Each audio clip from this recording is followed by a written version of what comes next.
சொந்தங்களுக்கு வணக்கங்கள். இப்போ நீங்கள் பார்த்துட்டு இருக்கிறது நம்ம வீட்டு வாசல் தாங்க, நிலைவாசல் படி தான் இப்போ நீங்கள் பார்த்துக்கிட்டு இருக்கீங்க. பாருங்கள், ஒரு பக்கம் வந்து இந்த வெட்டிவேர் மாலை. நான் தினந்தோறுமே இந்த வெட்டிவேர் மாலையை வந்து தண்ணியில் டிப் பண்ணி எடுத்துருவேன், அதாவது தண்ணியில் முக்கி எடுத்து வாசலில் கட்டிடுவேன்.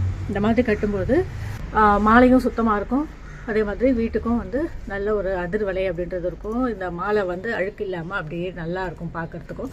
இந்த மாலை வந்து நம்முடைய சிந்திங்கநயன்.com ஆன்லைன் ஷாப்பில் பதிவேற்றம் பண்ணியிருக்கோம். வேணும் அப்படின்னா வாங்கிக்கிங்க. இதில் நிறைய சைஸ் கூட இருக்குது, சரிங்களா?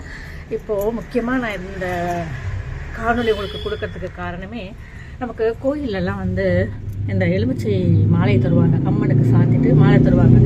நிறைய பேர் நம்ம வீட்டில் மாலை வந்து அழுகி போச்சு, வீட்டில் மாலை கெட்டு போச்சு, ரொம்ப பயமாக இருக்குது அப்படின்னு நினைப்பீங்க. இதை பாருங்கள், நம்ம வீட்டில் எப்போதுமே வந்து மாலை வந்து அழுகி போகாது. ஆனால் இப்போ பாருங்கள் அழுகி இருக்குது.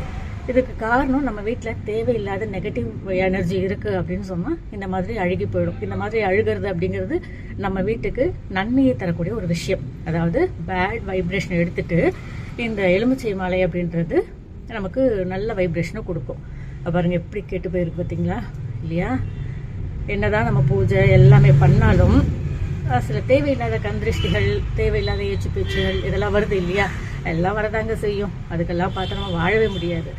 என்னை பொறுத்த வரைக்கும் இது ஒரு நல்ல சைன் இது. ஏன்னா நம்ம வீட்டில் இருந்த நெகட்டிவ் வைப்ரேஷன்லாம் இந்த எலுமிச்சை மாலை அப்படின்றது எடுத்துருச்சு அப்படின்னு நம்ம சொல்லலாம். உங்கள் வீட்டில் கூட இந்த மாதிரி எலுமிச்சை மாலை அழுகி போயிருக்கு அப்படின்னு சொன்னால் வருத்தப்படாதீங்க.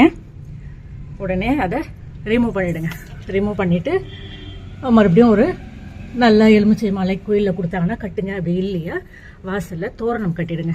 நான் சாயந்தரம் மாயிலை தோரணம் கட்டிட்டு நம்ம வீட்டினுடைய நுழைவாயில் எப்படி இருக்குது அப்படின்றத அவங்களுக்கு காட்டுறேன் நான்.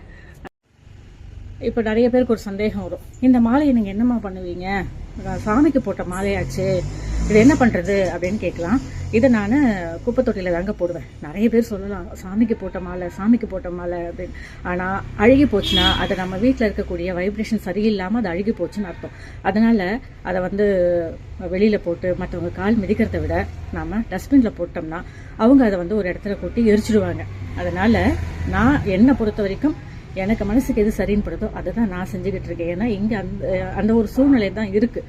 நம்ம வாசலில் வெளியிலலாம் போட்டோம்னா அது வந்து 4 பேர் மிதித்து வண்டியில் அடிபட்டு மிதிப்பட்டு கால்நடைகள் இதை சாப்பிட்டு அது வயிறு கெட்டு போயிட்டு நமக்கு தேவையா அந்த பாவம்லாம்? அதை விட அழுகி போன இந்த விஷயம் அப்படிங்கிறது குப்பையோடு போகட்டும். என்னங்க, நான் சரின்னு பட்டதை நான் செய்கிறேன். உங்களுக்கு எது சரின்னு படுதோ அதை நீங்கள் செய்யுங்க. சரிங்க, நான் இதை டஸ்ட்பினில் போட்டு வந்துடுறேன்.